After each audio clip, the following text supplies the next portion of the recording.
My name is Gina. I'm also known as Pretty Lashes LA, where I started my company in 2017, April 2017. And I also am the CEO and founder of Hempology Spa, where all things are beauty and everything is cannabis. In the beginning, what drew you into lashes as opposed to a different beauty service? Well, what drew me in basically was I've always been good with my hands. I've always made different items, and I thought that it would be good because I am very good with my hands.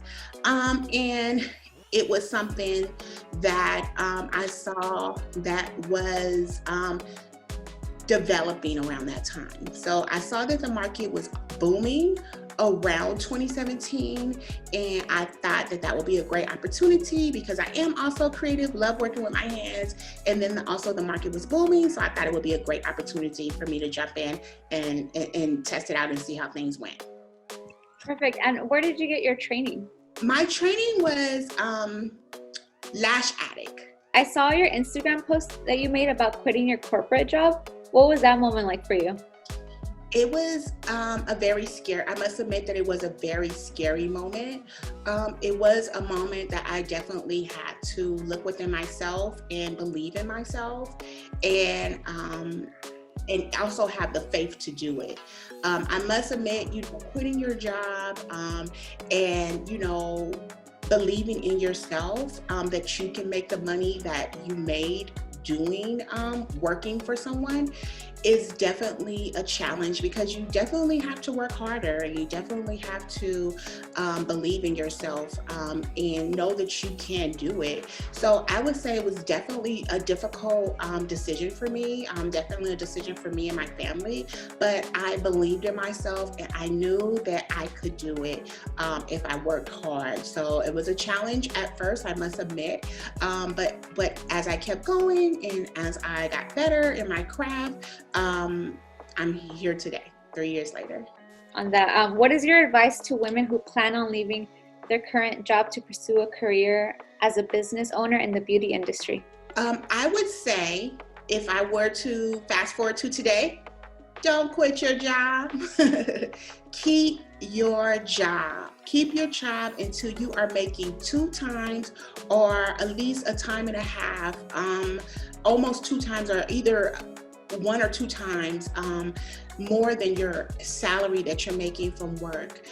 Today, we all know the service industry is being very hit hard.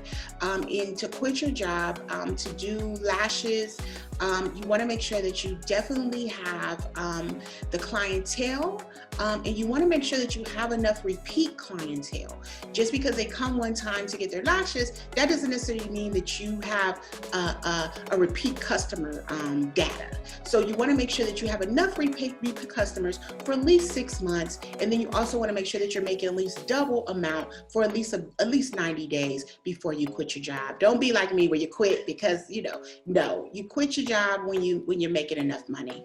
That's really good advice, actually, because a lot of people just always want to take that jump, and it's something that's very brave of them, but you also have to consider what your plan is, what your end game is, and stuff like that. Definitely.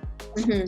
My 4th question is, tell us about your current business, Hempology Spa. How did the idea of incorporating CBD and cannabis come about? Hempology Spa. I love it. I love it. This is my new baby. I started off, as you know, as lashes. And as I was lashing, I noticed that a lot of the women, they had other issues. When I say other issues, they may have had like anxiety problems, pain. A lot of those women, they had depression.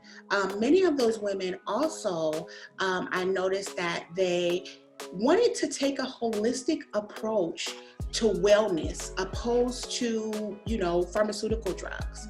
And so after doing, about a year of research and connecting with those in the cannabis industry, I thought that it would be great to connect wellness and beauty and bring it together in the cannabis world. And also I saw it wasn't done. And so I thought that it was a great time for me to tap into the market and to create my own path.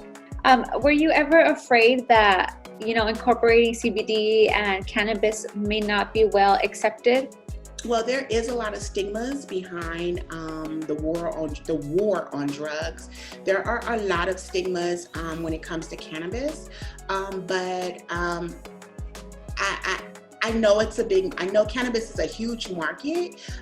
So to be honest, I really wasn't concerned because the cannabis industry, they have their own market, so if you tie in beauty and cannabis, I knew it would be a hit. So I wasn't really worried about that. Now, making sure that I educate people and advise them of the benefits of cannabis, that was a concern because I wanted to make sure that people were aware of the benefits and things like that. But no, not really. I wasn't really concerned on taking that job.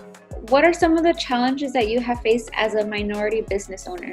I have, as a minority business owner, there are several challenges that I've had to face because, as a lot of you may know, that the lash industry, when I got into it, 2017, early 2017, it's more not a lot of minorities there. Now it may be, but I know during my history it wasn't a minority market, and so just basically it was hard, but I had to show my work ethic. So once I was able to show that I knew what I was doing, I understood everything on what I was doing, and I understood that industry, it really wasn't hard because a lot of people want to make sure that you know, and once they're confident that you know what you're doing, then they're confident.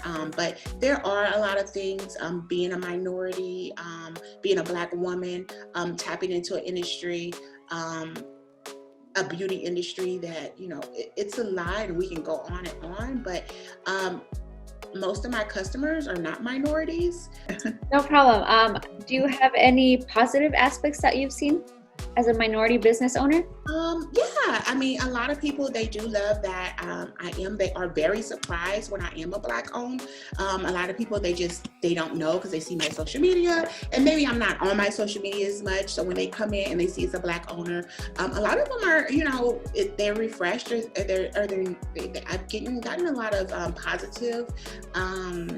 positive response because they see that I am a Black owner and how professional we are, and so yeah, it's been positive. I wouldn't say that it has really touched or affected my business as much.